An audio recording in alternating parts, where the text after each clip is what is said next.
Oi pessoal, no Mundo UFG de hoje você vai conferir que um pesquisador da UFG descobriu novas possibilidades para o tratamento da poliomielite.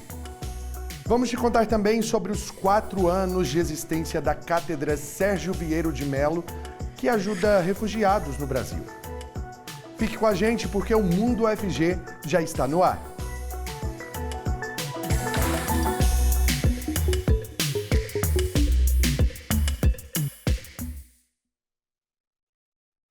Sejam muito bem-vindos ao Mundo UFG. Eu sou Cássio Neves, um homem negro de pele clara. Tenho os olhos castanhos, os cabelos cacheados na altura dos ombros e eu uso barba.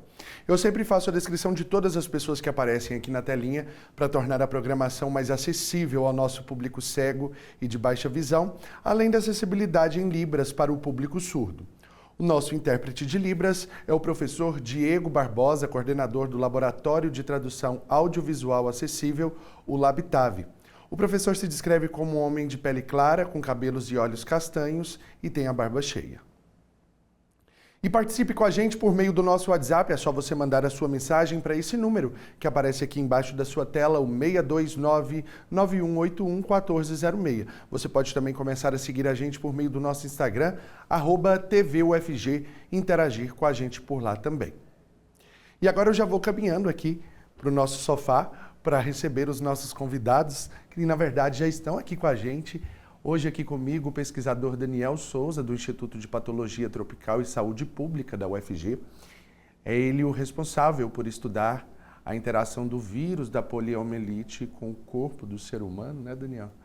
E o Daniel, ele se descreve como um homem jovem de pele clara, com olhos castanhos, cabelos castanhos curtos e tem barba cerrada. Seja muito bem-vindo. Obrigado. Com a gente também o orientador do Daniel nessa pesquisa, o professor Hélios Wilton Salles, que a gente vai chamar carinhosamente aqui de Tom, como ele é mais conhecido. E ele se descreve como um homem de pele clara, ele é careca, com os olhos castanho averdeados e usa óculos. Seja muito bem-vindo, professor. Muito obrigado, é um prazer. Prazer todo nosso. E que boa notícia! Como que foi que surgiu essa pesquisa e como que chegou até o resultado? Conta pra gente, Daniel. Na literatura, ainda tem alguns dados que sugerem como que o poliovírus causa a doença. Só que, mesmo após 100 anos de estudo desse vírus, ainda não se tem certeza como ele consegue causar a paralisia. E aí surgiu a hipótese de que, possivelmente, esse vírus poderia interagir com um receptor que a gente chama de TREM. Ele é membro de uma família e a gente focou em estudar 2 membros dessa família, que é o TREM1 e o TREM2. E não é por ser goiano, não. Não é por ser goiano, não. Mas a gente carinhosamente chama ele de trem. E a gente viu por meio de estratégias in silico, utilizando softwares, bancos de dados públicos e algumas ferramentas, uma simulação de como esse vírus interage com esse receptor na natureza. E a gente viu que eles se interagem muito bem, possuem uma afinidade consideravelmente alta, o que sugere que na natureza e no ser humano isso deve ser semelhante. E essa orientação feita pelo professor Tom, que está aqui com a gente também. Professor, já existe estudos parecidos? É uma descoberta inédita? É importante que se diga isso, pelo seguinte. O poliovírus, como o Daniel estava falando, ele é um vírus que ele demanda um nível de segurança, de biossegurança muito alto. Então, são locais muito restritos no mundo todo que podem efetivamente manipulá-lo. Então, essa estratégia que nós usamos é uma estratégia onde nós usamos ferramentas computacionais, né, que é esse termo que o Daniel disse, in silico, que então faz tudo simulado no computador, que isso nos permite simular o que acontece no organismo vivo. Nesse sentido, e principalmente envolvendo esses receptores da família TREM, isso é sim inédito, né? Então, isso é muito interessante. A gente lamenta, em função dessa questão de biossegurança, que não tenha sido possível fazer o estudo usando o vírus propriamente dito e células humanas, né? Que existem células que a gente chama de células de linhagem que nos permitem fazer esse trabalho dentro do laboratório. Mas ainda assim, esses trabalhos, mesmo sendo feitos em computador, a gente tem uma série de parâmetros que nos permitem entender se aquilo é passível ou não de acontecer no organismo vivo. Até porque existem outros estudos que já trazem resultados. Exato. E aí, por meio deles, também auxiliam em outras pesquisas, sim, né? Sim. Agora, é preocupante a quantidade de pessoas que não vêm se imunizando, a baixa taxa de vacinação contra a poliomielite, que podemos dizer que durante um tempo praticamente exterminada. Exato. Por conta da vacina. E hoje a gente já percebe um avanço. Sim. Por conta dessa falta, a baixa taxa de vacinação, né, Daniel? Exatamente. Os países que são dezenas, que possuem ainda a circulação do poliovírus derivado de vacina e o poliovírus selvagem mesmo, eles têm essa característica em comum. Eles não conseguiram erradicar porque eles nunca conseguiram atingir a cobertura vacinal ideal, que é de 95%. Mas nos países que conseguiram outrora, estão já perdendo um pouco essa cobertura vacinal e são classificados como países de alto risco para o retorno desse vírus, como é no caso do Brasil. Já existe realmente assim, um avanço de casos de poliomielite por conta dessa baixa taxa de vacinação ou não? Olha, no Brasil ainda relativamente sob controle. Como o Daniel disse, o ideal é que a taxa de vacinação ela tivesse em torno de 95%. Hoje, também é importante que se diga, nesse ano, há poucos meses, houve uma alteração no Programa Nacional de Imunização quanto aos imunizantes utilizados na prevenção do desenvolvimento da poliomielite. Então, usava-se basicamente duas estratégias. Uma que é a vacina oral, que até graças a ela que surgiu o Zé Gotinha, que é o grande garoto propaganda das vacinas, né? Das vacinas. Exato. E o outro que é a vacina injetável. Então, a oral é o que a gente chama de vírus atenuado, que ele está vivo ainda, mas é como se ele tivesse apanhado um pouquinho. Ele perde um pouco da capacidade dele causar doença, mas ainda existe. E a outra que é a vacina inativada, que é, de uma forma bem popular, o vírus morto. Então, a chance dele causar doença inexiste. Todas as duas vacinas, elas possuem pontos melhores, pontos um pouco menos interessantes, né? Mas o que se observa que nesses dois casos, e os dados ainda do Ministério da Saúde fazem referência a essas duas vacinas que estavam em uso até pouco tempo, é que hoje a taxa está em média de 80%. Mas só para a gente deixar claro, existem pontos que precisam... o senhor estava dizendo que existem pontos em algumas que são mais positivos do que na outra. Exato. Isso não significa que uma deixa de ser menos eficiente. De forma alguma, de forma alguma. As duas vacinas, elas são importantes, elas têm o papel delas, né? A grande questão é o seguinte, como o Daniel estava mencionando, nós temos o vírus que ele pode circular em decorrência dessa vacina que era oral, que é a atenuada, que é aquele vírus que está vivo ainda, mas ele apanhou um pouquinho, vamos dizer assim. Qual que era o problema?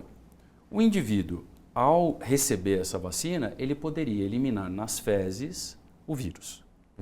E o que acontece? À medida que a cobertura vacinal cai, e isso infelizmente é uma tendência triste global, porque cada vez mais os movimentos anti-vacinas eles têm ganhado corpo, Infelizmente, para muita tristeza da gente,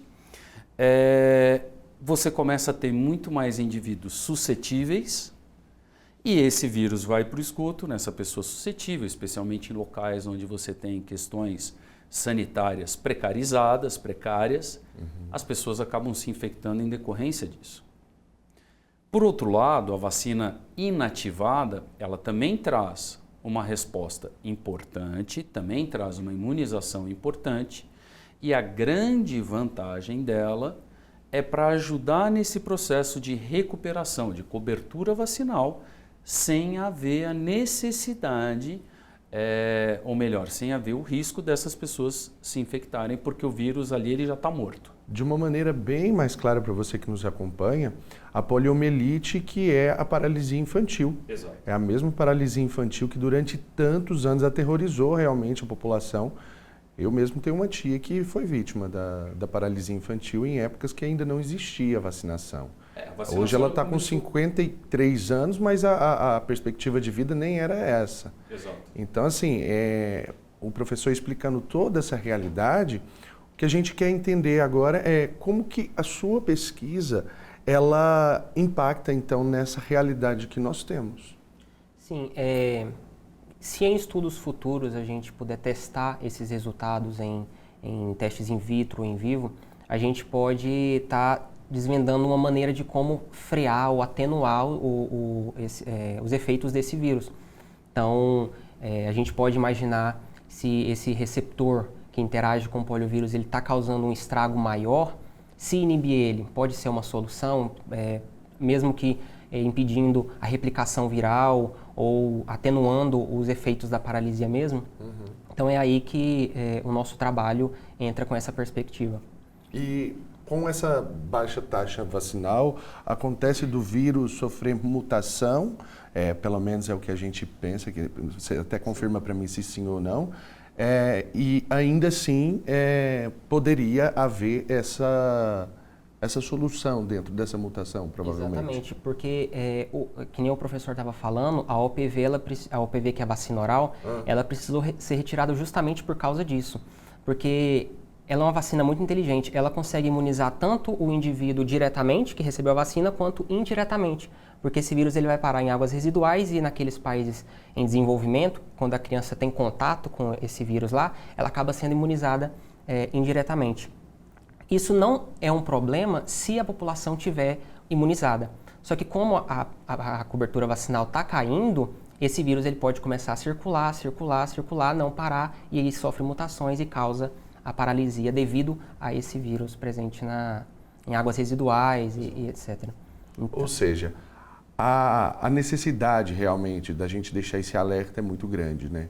Porque estudos continuam sendo desenvolvidos, a perceber pela pesquisa desenvolvida aqui pelo Daniel, com a orientação do professor Tom, mas a população também precisa estar atenta a tudo isso, né? Quero aqui agradecer então aos dois, parabenizar pelo trabalho e que novas possibilidades de estudo nessa linha possam continuar acontecendo. Sucesso para vocês, viu? Muito obrigado. Foi um prazer. Obrigado e um prazer todo nosso. Pessoal, e não saia daí porque no próximo bloco vamos te contar sobre os 4 anos de existência da Cátedra Sérgio Vieira de Mello, que ajuda refugiados no Brasil. Rapidinho eu estou de volta.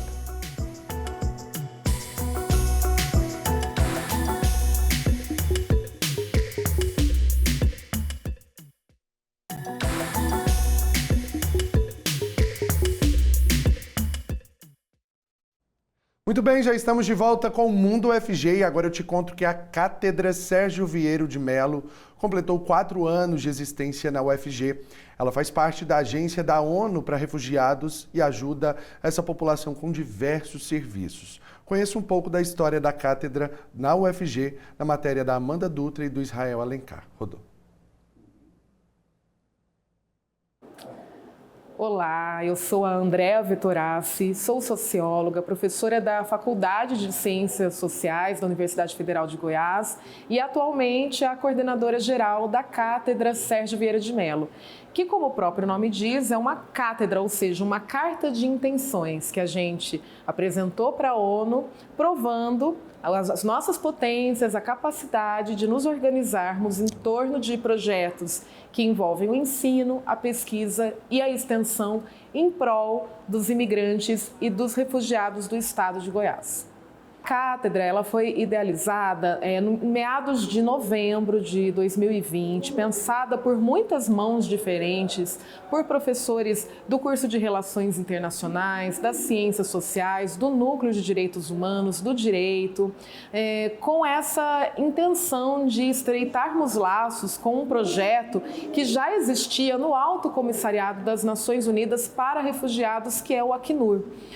As cátedras existem no país inteiro, envolvem outras universidades, tanto federais quanto estaduais e também particulares, e tem esse objetivo de unir todas as nossas potências com a ONU em prol dos imigrantes e dos refugiados, que são uma parcela cada vez mais importante e significativa do nosso país. Olá, meu nome é Ernesto Antônio Quirombi, sou migrante angolano, pesquisador do Programa de Direitos Humanos da UFG. Eu cheguei aqui no Brasil tem 1 ano e 6 meses. A minha trajetória até chegar aqui, né, foi assim uma luta, né, e eu tenho dito que foi um milagre, né, porque ao longo dessa caminhada eu recebi várias ajudas, né, gente boa que me auxiliaram nesse processo. Então eu estou aqui para falar um pouquinho, né, sobre a minha luta também, né, para a minha inserção no sistema educacional brasileiro, né, propriamente na Universidade Federal de Goiás. Eu conheci a cátedra por intermédio da Secretaria Estadual de Desenvolvimento Social, que é a SEDES, né, quando da realização da audiência pública para a elaboração do plano de políticas públicas para migrantes, refugiados e apátridas do estado de Goiás. Neste mesmo dia também esteve a professora Andrea Vettorassi representando a UFG, que é a coordenadora do Núcleo de Direitos Humanos da UFG. O Brasil oferece muitas oportunidades, né, que comparado à realidade de onde eu vim, é muito diferente. Né? Temos aqui o RU, temos algumas bolsas, então são N possibilidades que o Brasil oferece. E não podia ficar de fora disso. Foi essa a minha luta, né, de eu poder querer me inserir aqui no sistema educacional brasileiro e para além de eu ter um sonho, né, porque eu quero trabalhar como professor universitário, né, dar aula no ensino superior.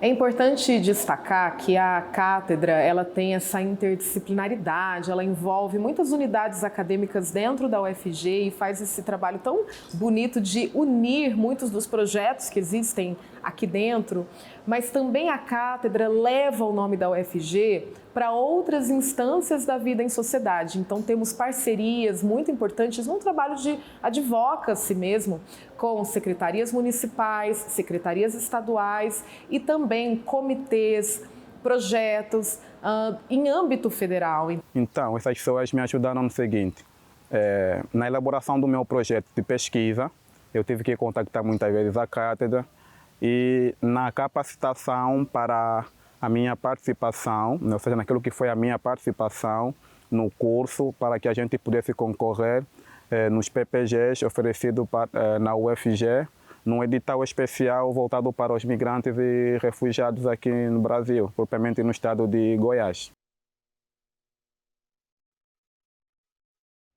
Vocês acompanharam aí o depoimento da professora Andrea e também do Ernesto. O Ernesto, que é uma pessoa refugiada e que teve, então, né, a história mudada aí pela história da cátedra, que vem aí há 4 anos já fazendo e desenvolvendo todo esse trabalho. Parabéns e que venham muitos outros anos, né, podendo ajudar várias outras pessoas. E agora uma oportunidade, o programa de pós-doutorado em Medicina Tropical e Saúde Pública da UFG abriu inscrições para bolsista de pós pelo programa institucional de pós-doutorado. Doutores em Ciências da Saúde, das Biológicas e áreas em comum podem se inscrever. E as inscrições vão até o dia 5 de janeiro e podem ser enviadas por e-mail no endereço ppgmtsp.iptesp.ufg.br. São muitas letras, bem difícil de anotar, então vou pedir para colocar aqui novamente, você que está aí com o celular na mão, é só tirar uma foto que fica bem mais fácil para você ter acesso, e depois você pode também ir lá no nosso YouTube, que o programa fica salvo por lá, tá bom? Agora vamos para a nossa agenda de eventos e serviços da universidade. Quem está de volta hoje e traz as dicas para a gente é a Amanda Lima, que já vem chegando aqui para trazer então essas dicas. Bom dia para você. Bom dia, Cássio. Tudo bom bem? dia para vocês que estão acompanhando a gente. Tudo ótimo. E a gente vai trazer algumas dicas para vocês que estão para vocês ficar por dentro. Então, a início, a gente vai trazer um evento e 2 cursos disponibilizados pela UFG. Mas antes de continuar com as informações, vou me apresentar pensando no público cego e de baixa visão. Meu nome é Amanda Lima, sou uma jovem mulher branca com os cabelos castanhos abaixo do ombro e estou usando uma roupa preta. Vamos para a nossa primeira dica, Cássio? Vamos lá. O 9º Seminário de Ensino, Pesquisa e Extensão em Dança da UFG está rolando. Ele reúne estudantes de diversos períodos no prédio da Faculdade de Dança, em um momento de troca de conhecimento, roda de conversas, apresentações de danças, música e oficinas livres. O evento está aberto ao público em geral e não é necessário fazer inscrição para participar. Caso você tenha interesse em saber mais informações, basta acessar o site da ufg.br. Muito facinho, né? O site a maioria das pessoas já conhecem, só entra lá que vocês têm mais informação. Sim, agora essa é para você que está procurando algo legal para fazer no começo do ano. O Laboratório Nacional de Computação Científica está com inscrições abertas para o curso de formação em ciência tecnológica que será realizado de 20 de janeiro a 21 de fevereiro. As atividades oferecidas são encontros acadêmicos de modelagem, jornada de iniciação científica, jornada de ciência de dados e mini cursos avulsos. Os cursos podem ser de presenciais, híbridos ou online, e isso depende de qual você vai se interessar. As inscrições vão até o dia 13 de janeiro no site verão.incc.br. Muito bem. E o que a gente tem para finalizar então hoje as dicas? Agora, para finalizar nossa agenda de hoje, vamos para a nossa última dica, Cássio. Bora lá. Estão abertas as inscrições para o curso de especialização em vigilância epidemiológica oferecida pela Faculdade da UFG, da UFG. De enfermagem, né? Sim, de enfermagem aqui da UFG. São 36 vagas remanescentes e as inscrições vão até o dia 23 de janeiro. Caso você ficou interessado e queira saber mais informações, acesse o site esp.vigilância.fem@ufg.br. Muito bem. Essas então foram as dicas de hoje. Muito obrigado, Sim, viu, Amanda? Eu quem agradeço, Cássio. Até mais e eu vou me despedindo de vocês. Até logo. Tchau, tchau. Até a próxima. Muito obrigado, gente, também pela companhia aqui. Eu te espero amanhã no mesmo horário. Muito obrigado por ficar junto com a gente. Beijos. Até mais. Tchau.